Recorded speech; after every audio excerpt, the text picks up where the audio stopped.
I started this with the table of contents. Like I said before, the Organized Money mentioned that she created a table of contents on Canva. And so I popped onto Canva and I saw several table of contents and I got some ideas and inspiration from there. And then I just created my own, kind of like a mishmash of some of the things that I saw.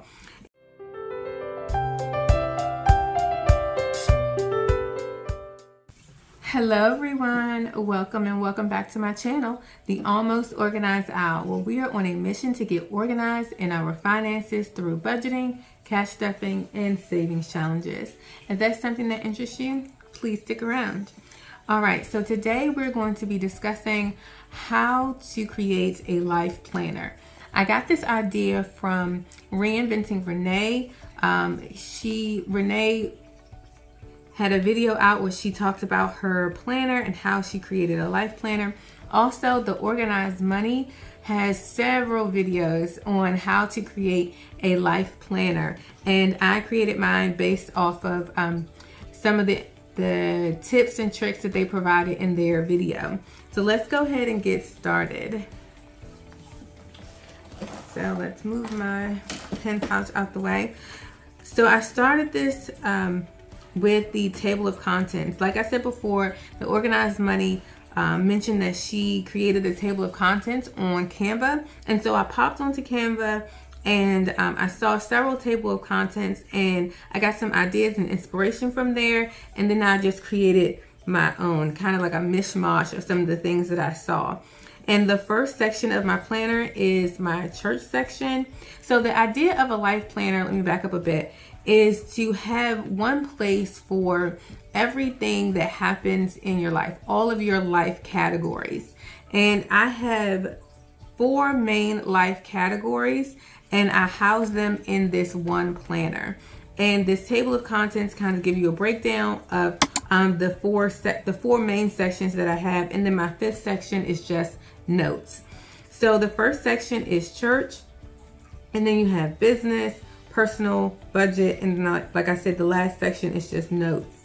And for my church category, this category is for managing our children's Sunday school schedule, any youth group activities, and women's ministry. Church is very important to me and our family, and we like to make sure that we are involved in the ministry. And so this will help me to stay more organized in that respect. Then you have our business section of the planner. And this one helps me to manage several aspects of the businesses, orders, and social media and clients. So both my husband and I have decided to turn our side hustles into a business. And my husband, his side hustle is more established. He's been doing it for quite some time, just, a little bit here and there. And so now it is, a bona fide business. And as I mentioned in my 2023 goals, my desire was to open up a business to increase our income by 25%. And so I have already identified a name for the business and have registered with the state. And so now I'm just kind of working out the details to, kind of get it to a point where it's an actual business, the business plan and that sort of thing. So we're working out those details. Okay, moving on. The next section is our personal section, and that is this section helps me to manage home and personal life. Any habits, routines, cleaning, health, and meal planning will be housed in that section.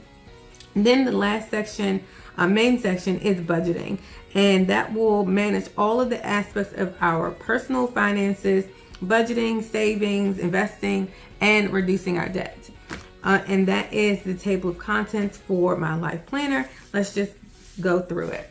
So I have in here some principles that I found online. I will link them in the description box. Some of the principles that you're going to see is a combination of some stuff that I have put together, as well as some stuff that I found online. And I wanted it to kind of all be cohesive and look very similar, so it will be similar in style. So this calendar is just a calendar that I plan to use to help to organize the things that we plan to do for church. I put some of the events that we're going to have on there, some of the goals that I have for our children's Sunday school. And we're talking about Moses. So this month we're going to be discussing Moses. And so I have those goals here, and some of the to-dos, you know, print out some handouts, some coloring pages and that sort of thing for the month of January. And then I will add in February shortly, because we are coming up on February very soon. And so I just have some tabs in here, some like note pages where I'm going to keep some notes for any meetings that we have. But for the most part, that's it for church.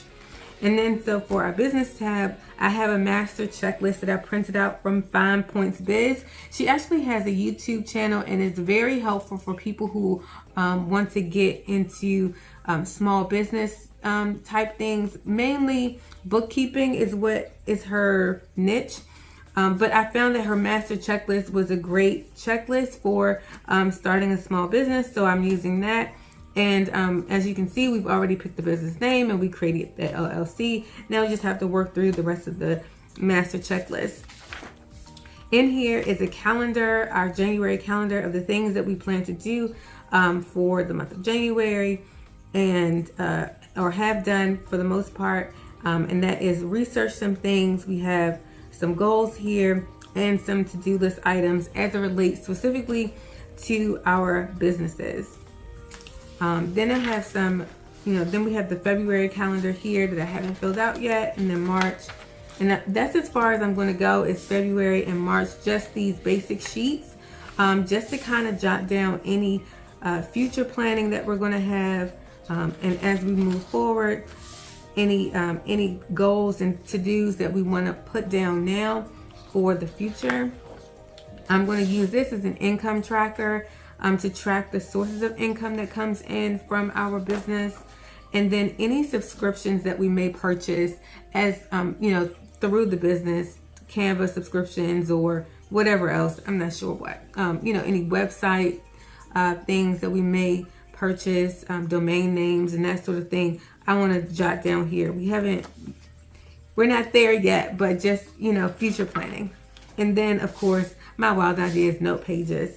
And then we have the personal tab, and it's here that I plan to keep, personal items, birthdays, anniversaries, that sort of thing. I printed out this sheet from Fun, Cheap, or Free. It was a free printable. Jordan Page is the author of that particular blog. And I just thought that it was really helpful to have a plan your year in advance kind of checklist, so that when I'm going through our personal calendar, I can add in these basic things, the things that we kind of already know and we can plan for in advance. And so here's that list, and I will link this also in the description box. Okay, so then the next tab is our budgeting tab. And I have spoken to you previously about our budget category organizer and how I have laid this out. And this is one of those sheets where I wanted to make it kind of flow in with the rest of my printables. So I just made this on Canva, and that was kind of easy. Then we have our calendar.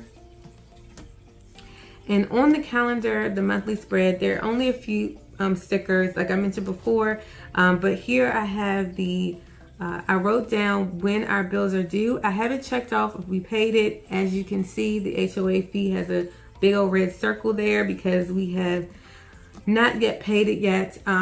We are saving up those monies and we'll make a payment at the end of the month once we've gathered up the funds necessary for that.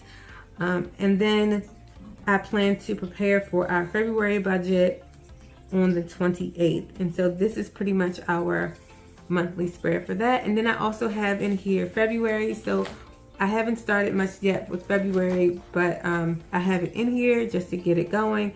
And once I pull in February fully, then I plan to move January out and then pop in March.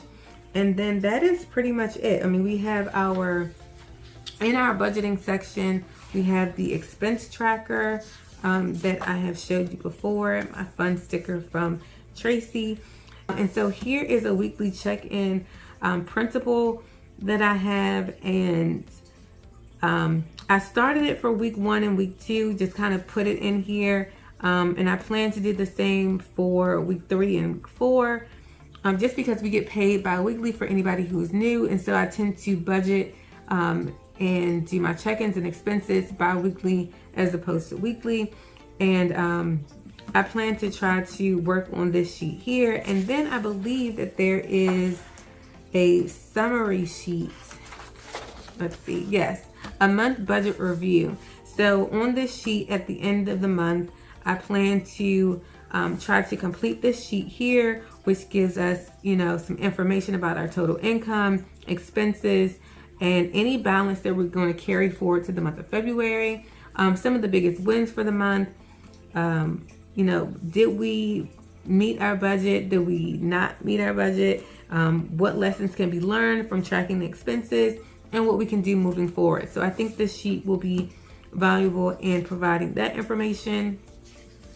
And that is pretty much it. I mean, the only other tab that is remaining is our notes tab. And that's just more wild ideas pages where I can jot down any notes or things that I may have. And that's pretty much it. In order to have to start your life planner, to develop your life planner, you want to do 7 things. Number 1, you want to identify your life categories. What in your life do you need to plan? And how do you plan to do that? So you want to identify what in your life you need to plan. Which categories of your life would you like housed in your life planner? And there are several different life categories that you can have. It can be church, business, or personal, budget, like mine. It could be wellness. It could be journaling. It could be you want to keep an exercise portion of your planner separate. Maybe you want to break out your meal plan and have that to be a separate section of your planner. But you want to identify your life categories that you want to plan. Once you identify your life categories, number 2, what you want to plan for in those categories. What would you like to plan for in those categories? Like, for example, for my church, I wanted to make sure that I have the schedule for our Sunday school class, our youth group activities, and our women's ministry. However, if you attend church or some religious institution, you may want to do something completely different in your church category. You may want to have in there your journaling, your time of fellowship with God. You can put your scriptures and your devotional time in that particular section of your category, of your life planner. Some people do that. Some people use planner pages for journaling and devotions, and you can use that section for that. But you just need to identify what you want to plan for in your life categories, because they look different for different people, and you want to make sure that you're accomplishing what you want to accomplish with your life planner. For me, I don't want to add in journaling pages to my church section if I know that I'm not going to use them. I have a separate journal for my devotions that I use that's completely different outside of my planning. But for somebody else, they may want to do that. And so you want to identify what you plan to plan for in your life categories. Number 3 would be to go gather your materials, gather your supplies. I purchased this HappyPlanner while it was on sale, so it was super cheap from Michael's, and then I just built on it from there. And then I also got in that HappyPlanner hole puncher. Again, I purchased it when it was super cheap and it was on sale, because the regular price for it is just bananas.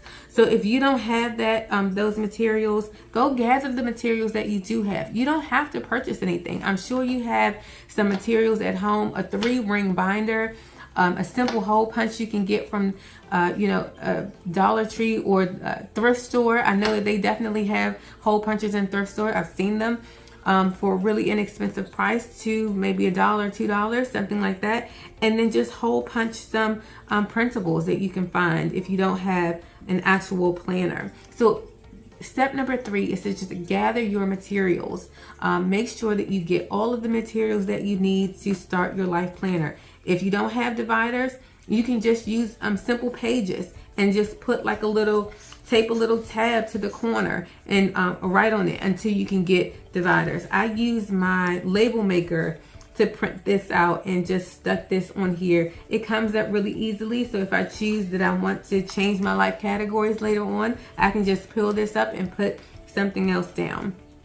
And I saw like these really pretty, clear tabs that you can order from Etsy or Amazon, and it has, some people put the tabs up here also, and perhaps later on I will be able to do that, but we're not there yet. But really nice tabs that you can put on the side dividers. But I didn't want to spend any extra money, so I kind of went in the basement and was kind of rummaging through some of the old things that we had in there, some old notebooks and things, and I found these dividers, and they're so cool, honestly. They have these pockets, and you can put your pages inside of these pockets, or anything that you want to do. Now, I will say that it was very tough to get this through my HappyPlanner hole puncher, but I think it's because it's so thick, and it does kind of make your planner a little chunky.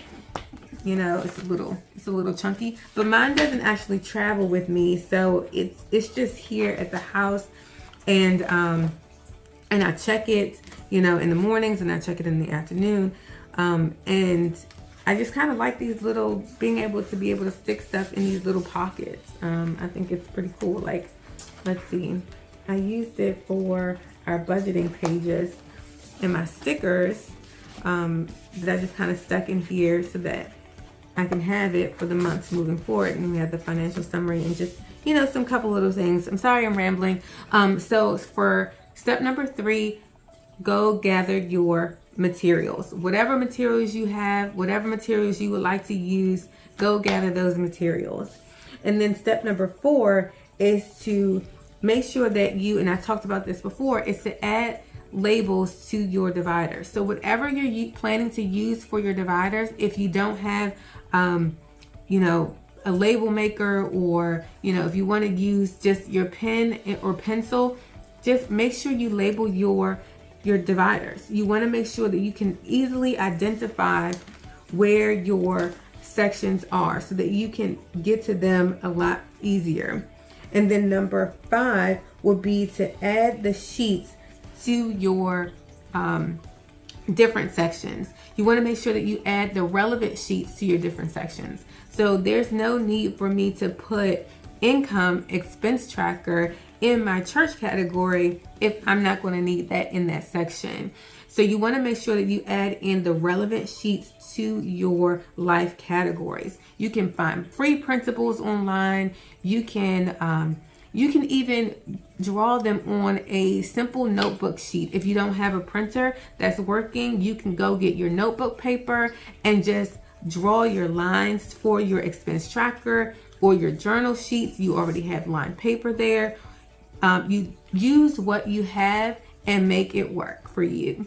And you want to make sure that you add in those relevant sheets so that when you flip to those sections, that you have the calendar that you need, that you have your journal pages that you need, or your expense tracker, or whatever you need in those specific, I always struggle with that word, in those particular categories.